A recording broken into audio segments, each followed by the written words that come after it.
Professor Saeed, thank you so much for taking the time to chat with us today. Can I start with asking you a little bit about your journey, how you came into the field of otology and ENT? Yeah, by all means. So I probably not by design, by accident, really.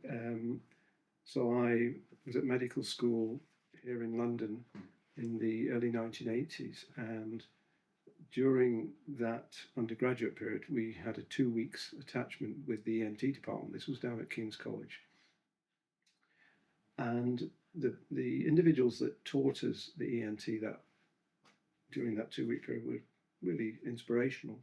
And so myself and actually another of my colleagues who ultimately ended up as an ENT surgeon as well, we were both on that firm together, and we thought, well, this sounds like a very good career choice. So pretty much after that, everything that we did, that I did as a postgraduate, was geared towards ultimately working in ENT, so ear, nose, and throat, um, but not necessarily in the field of disorders of the ear and hearing and so on. But again, it's all about places and people. So during my training, I worked with some inspirational teachers and trainers, both in London and in Manchester, and who were specialists in disorders of the ear and hearing. And it was at that point that I decided that this is what I want to do.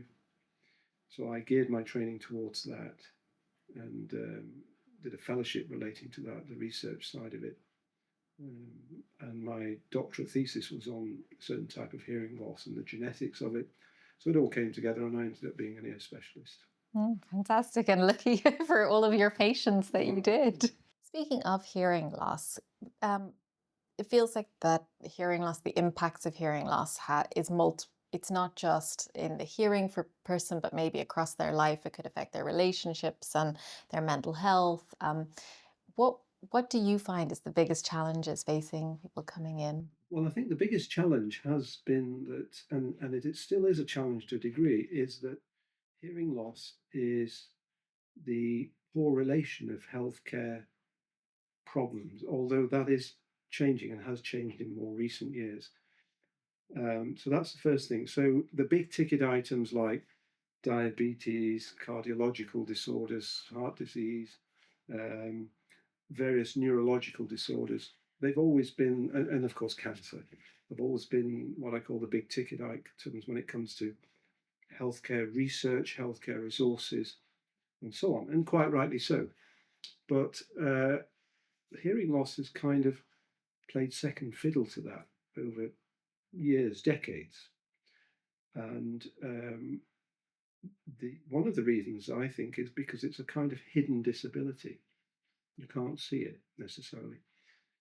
But what has become apparent, certainly in the last 2 or 3 decades, for a number of reasons, is that hearing loss actually is now generally becoming front and centre of a lot of healthcare agendas and healthcare policy decision making and so on.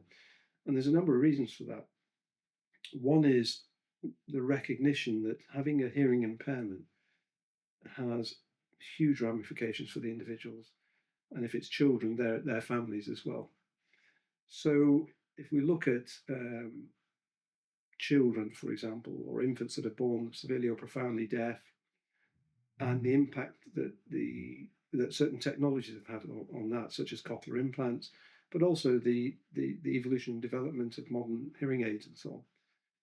The recognition and identification of these children through the newborn hearing screening program, which incidentally, and I must say this, so my position is at University College London, here in London, at the Ear Institute, and the discovery of a certain property of the ear called otoacoustic emissions was at that institute in London in the 1970s.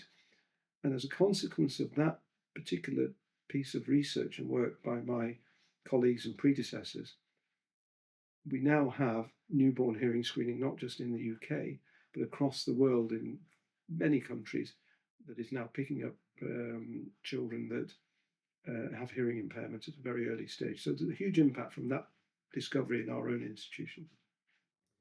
So there's that aspect, the technological aspects as well. But if we then go to older children and younger adults with hearing impairment, then the impact not just of technology and surgical techniques, but also advances in scanning and imaging and so on has had an impact on diagnosing different types of hearing loss, genetic testing and so on. But I think the biggest group of individuals who are increasingly being recognised as important are those individuals that have a hearing problem as we age, so age-related hearing loss.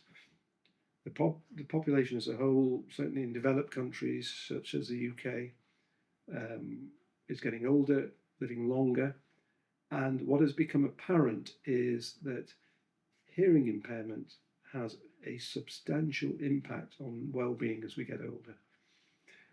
So much so that there is good evidence, I think, now that if you don't make the most of your hearing as we age, then your risk of cognitive decline and possibly dementia is greater than if you do try and do something about the hearing impairment. And by way of example, there was a very important paper that was published in The Lancet some time ago now that showed that if you have diabetes and manage it well and correct it, then you may well reduce your dementia and cognitive decline risk by a few percentage points. If you have high blood pressure, you can add another few percentage points. If you have hearing impairment and do something about that, then you can reduce the dementia and cognitive decline risk by as much as 9 or 10%. So that's more than those other big ticket items. So hearing loss in aging and the impact on cognitive decline and potentially dementia risk is huge and is being now recognised by healthcare organisations, but also reimbursement organisations and also governments. So I think that's critically important. So when you talk about hearing loss prevention, what can we as individuals do? Okay, so the obvious preventative issues that are now, or measures that are well established, relate to, if you look historically, the biggest impact related to the recognition and legislation for industrial deafness. So when this country used to build things like ships and railways and had steel works and all those industries that seem to have fallen by the wayside, the biggest impact in terms of hearing was related to excessive noise exposure from individuals working in those industries, specifically and particularly in males. And so that was noise-induced hearing loss. And so various types of legislation were put in place over many years and decades. And so industrial deafness and protection of the workforce, well established, less of an issue now, but still very important in developing countries where it is still an issue in terms of legislation. So that's one prevention that is well established in developed countries, including the UK. And there's legislation to underpin that. In terms of the current situation, which doesn't relate to major industries like that, but excessive noise exposure, the use of AirPods and various things that people, particularly young people, put in their ears, and all the excessive noise that they may be exposing themselves to in that respect, unwittingly. I think that we may have a pandemic on the horizon with noise-induced hearing loss due to something completely different from the traditional causes relating to industry. So there's that aspect, and awareness and understanding of the potential harm you can do to your ears with excessive noise exposure from that. Other preventative issues, well, it's at a social and societal level, basically. The health of a nation has an impact on individuals' well-being. And hearing impairment and the functioning of the ear and the hearing pathways does in part relate to well-being of any individual. So there's that aspect. And in that respect, for example, controlling blood pressure, one's diet, diabetes and so on, that can have an impact on ears and hearing and well-being. So there are potential preventative measures there as well. So those are some examples for you. Yeah. Yeah, I mean, I'm listening to you thinking, I mean, I wear AirPods. There's a lot of times I think when you're going about your day-to-day life that there's loud noise now, media, you watch films, the way they are balanced, sometimes the sound effects can be really loud, then you can't hear the voices, so you up the volume. And so I think we're all kind of struggling with some of the things there. I think there has to be an awareness of that. I think but the problem is that the individuals that are most susceptible in their 20s and 30s, or teenagers, children even, they're least likely to heed any advice. That's the problem. And is this something that deteriorates over time, or can you have some significant hearing loss with one bad event or two? Well, the short answer to that is yes, you can. It depends on the intensity of the sound. So if you have sustained hearing levels at a certain level related to one's work, particularly when it was in industry, over an 8 or 9 hour working day, but it doesn't reach a certain level, and that's where the legislation is well established, then you won't cause any harm to your hearing in most instances. Whereas if you have a single 120 decibels impact or impulse sound, then you can damage your ears just from that split second. So it does depend on the intensity and the duration of sound exposure. The sound exposure. When you mentioned about in relation to cognitive decline and well-being, I wondered if there's any is there a gender difference? Because we are seeing a lot, it seems like maybe higher rates for women with cognitive decline, looking at the aging population. Is there any relation there with hearing? I think it's because there are so many variables that drive cognitive decline. I think it's very difficult to pinpoint why there might be a gender difference, if there is a gender difference. One of the commonest reasons you see it in certain genders more frequently is because a certain gender tends to live longer. Okay. So you will see more of it. So yeah. Yeah.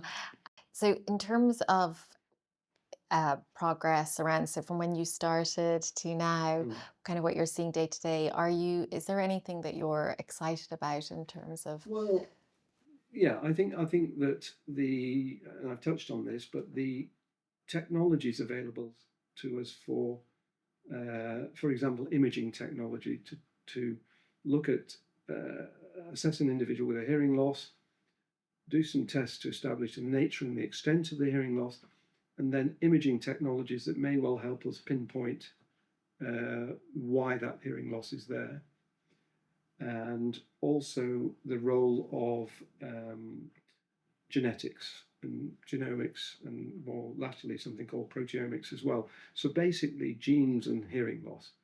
So I think it's pretty well established that there are a large number of genes that all have to be working normally in order to have normal hearing. It's quite remarkable, maybe as many as 200. Wow.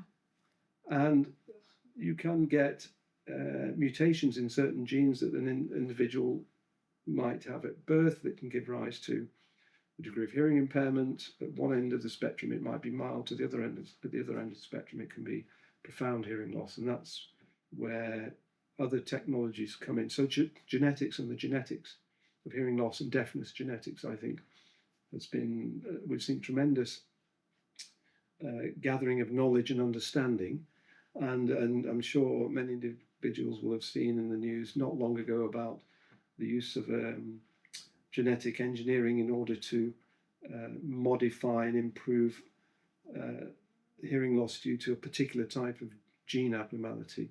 Now, that's not a panacea. That doesn't mean we can cure all genetic deafness, but it's a starting point. And so that's very exciting, and I think there's a great future in that.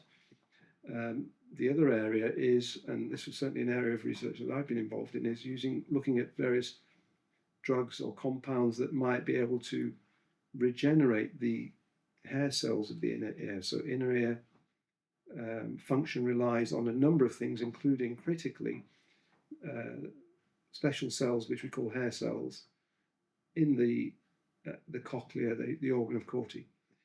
And a lot of causes of inner ear hearing loss relate to reduction or loss of the function of those hair cells. So if we can regenerate them, because they don't regenerate naturally, in humans. There are some species where they do regenerate naturally, but they don't in humans, unfortunately. So if they're damaged permanently, then they've gone. So lines of research that are looking at regeneration of hair cells or cells around those hair cells, so-called supporting cells, I think is another exciting area. There's still some way to go in that respect. And then the other thing, of course, is technology. And I've been very lucky that in my professional lifetime, I came into this in the early stages of cochlear implantation, which has absolutely transformed the lives of individuals, countless individuals across the globe, certainly in this country as well. The UK has been at the forefront of it. I talked about newborn hearing screening and so on. And it's quite remarkable that if you have a child that is born with profound hearing loss in both ears, but doesn't have any other medical issues, or is what we call non-syndromic, there are no other related medical issues. It's quite remarkable that if that infant has cochlear implants fitted, certainly before the age of 2 and ideally before the age of 18 months and even around the age of 12 months, and by the time they're 4 or 5 years old, they should develop what we call age-appropriate speech and language, which for someone that does not have any natural hearing is quite remarkable. So that's one end of the spectrum. And at the other end of the spectrum, you have adults who may well have had normal hearing throughout most of their life, like you and I, who, for whatever reason, whatever underlying disease process in their ears or a systemic disease, or a head injury, or whatever reason, become severely or profoundly deaf in both ears, beyond what conventional hearing aids can help. And cochlear implants in those individuals are transformative. And the majority of adults who have cochlear implants in that sort of situation develop what we call effortless speech tracking and following conversations without lip reading. I mean, cochlear implants still do have limitations, particularly with music, when there's a lot of background noise. So those are individuals at two extremes of life, if you like, who benefit from that technology. But then you've got a large proportion of individuals, children and adults, whose lives have been transformed by having well-fitted, well-optimized hearing aids. And technology, the hearing aid technology, has moved leaps and bounds, has kept pace with technologies relating to smartphones and so on and so forth. And that's transformative as well. So it's about awareness of the impact of hearing impairment, because in infants and children, significant hearing impairment that is not managed and helped will have an impact on that child for the rest of their life in terms of their education, in terms of their job opportunities, and therefore in terms of how much tax they will pay back to the exchequer. And so it's good to invest in children with hearing impairment, because they will pay the UK taxpayer back many times over because of their enhanced educational and professional and job opportunities. But the other area that I think is critically important is the awareness of age-related hearing loss. And there's a large number of individuals. We're only scratching the surface when it comes to cochlear implants in adults. Perhaps only at most 5% of adults in this country who could benefit from a cochlear implant or cochlear implants actually get them. So there's a large number of individuals, several million, who are struggling because their hearing is beyond conventional hearing aid amplification, but they're not being recognised and sent into services that can assess these individuals and recommend a cochlear implant, which is transformative. So there's that group, and basically, as we age, if you can't hear, what happens is subconsciously at first, you start to withdraw from social events because you can't hear when there's background noise, and then you consciously start to decline social invitations. You start to withdraw from the dinner table conversation when you're with family, so people become increasingly socially isolated. their physical health may be deteriorating as well, and their cognitive health and well-being can decline. And so it's a very sad situation for elderly individuals if they can't hear properly. They just need to be helped. Why do you think they're not getting the help? Well, I think it's complex. There's a number of reasons. Um, I think there is still a stoic generation of elderly individuals who say, "Well, I don't want to be a burden. I'll manage, I'll get by." But that generation is rapidly disappearing, and the next generation has a very different mindset. There's almost a sense of entitlement to, if there's something that can help me, then I'm going to go and find it. The other reasons include awareness amongst healthcare professionals, from audiology, general practice, ENT, other healthcare professionals, medicine for the elderly, and so on, that actually it's important to recognize that there is a hearing issue, get it assessed, and then see what can be done about it. So there's awareness amongst individuals and populations, as well as awareness amongst healthcare professionals as well. When you have patients come in, do you is there a fear, do you think, for them? Like, does it take them a long time to actually come, or? It varies. You get some individuals who, at the first sign that they can't hear properly, will seek medical advice, and others who have to be almost dragged in because their partner or their spouse or their children have said, "Look, we've had enough of this. You need to be seen." Yeah. Could you describe, with somebody suffering from hearing loss, is it, I can only think of myself, I wear glasses for driving, and sometimes I would notice that if I haven't worn my glasses for a while and I put them on, and oh, I didn't realize I was supposed to be able to see that. Is it with hearing? Is there Well, something similar? yeah, I think that once you recognize as a hearing impairment and you manage it, most hearing loss we don't do surgery for or use drugs to change that hearing loss. Most hearing loss, in terms of numbers, is managed by finding the appropriate hearing aids for that individual. Okay, there are various disorders of the ear which are amenable to surgical intervention, and that's fantastic. There are some operations we do for hearing loss, particularly disorders that can be transformative in terms of hearing, bringing back natural hearing, so not cochlear implants and things like that, certain disorders. But most individuals who have a hearing loss due to wear and tear of the inner ear, if you like, related to age, that's not amenable to surgical intervention, and that's where hearing aids come in. And at first, there are certainly misconceptions about hearing aids, but once individuals realise that they do make a difference, it's a bit like the spectacles analogy that you use. They find themselves putting their hearing aids in first thing in the morning and then taking them out last thing at night because they make a difference. Having said all that, there's still a large number of hearing aids that are prescribed and dispensed amongst the population that just sit in the top drawer in the bedroom and are not being used. And I think that's a failure not of the patient or the individual that has the hearing aids. I think that's a failure of us healthcare individuals that work in this field to make sure that the hearing aids are fitted properly, optimized properly, tuned properly, and so on, and for emphasizing the importance of them and also troubleshooting if there are problems with them. When you were talking about some of those areas, if they are successful or they work in terms of regeneration, are we talking years, decades? Do you have any idea? Well, it's very dangerous to do crystal ball gazing. Yeah, It's sorry. a mistake to do that.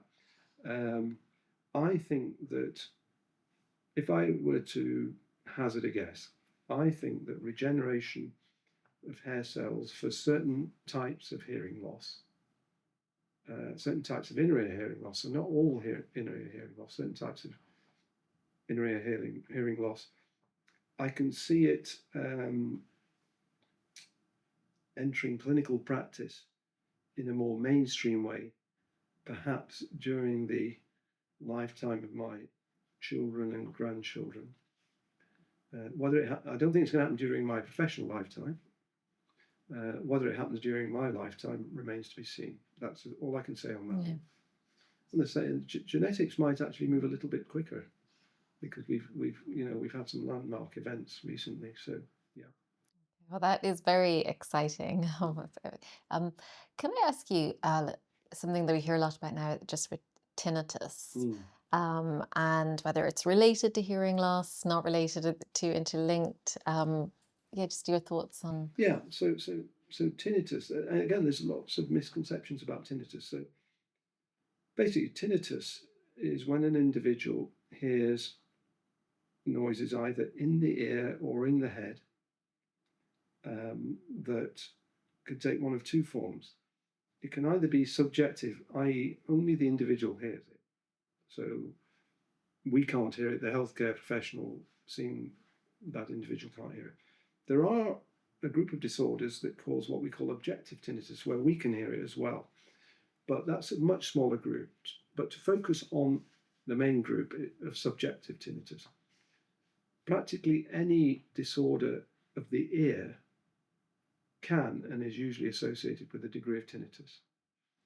So the two go hand in hand. If you have a hearing loss, it's very, very common to have tinnitus as well. And the other misconception is tinnitus doesn't have to be ringing. You have to qualify it by its character. So you can have ringing tinnitus, tonal tinnitus, whooshing, booming, electrical sound, static sound. So all of those, whatever the individual hears, is tinnitus. But you have to qualify that by saying, well, what does it actually sound like? And again, there are certain causes of tinnitus that are amenable to certain surgeries depending on the underlying cause. But the vast majority of tinnitus isn't magicked away with drugs or surgery. But every individual with tinnitus can be helped substantially by using techniques that are allied healthcare professionals that work in this field, whether they're audiologists or audiological scientists, clinical psychologists, all play a role in managing the patient with tinnitus. And there are various techniques that are used in order to change the impact that it has on the individual, highly successfully in the majority. Occasionally, it can be very challenging for individuals. Yeah.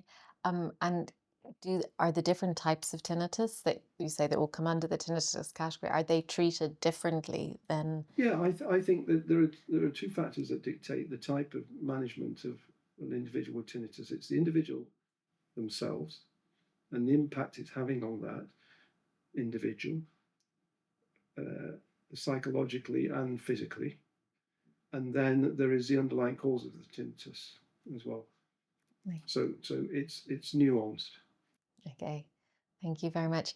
I suppose just to kind of round it out, I wondered if there was anything that you'd like to say about um, a thing that you're working on that's exciting, or something that gives you hope, or any words of encouragement for people who might be suffering for some. Well, No. I think that what I would say is that I've been very, very fortunate that I've spent pretty much all my professional life training, and then as a consultant, and then as a professor, working in an area that in ENT, i.e., ears and hearing, that has seen great progress in terms of harnessing technology, harnessing the aspects of molecular biology, genetics, and so on that lends itself to, and to have worked in that field has been great from a personal point of view.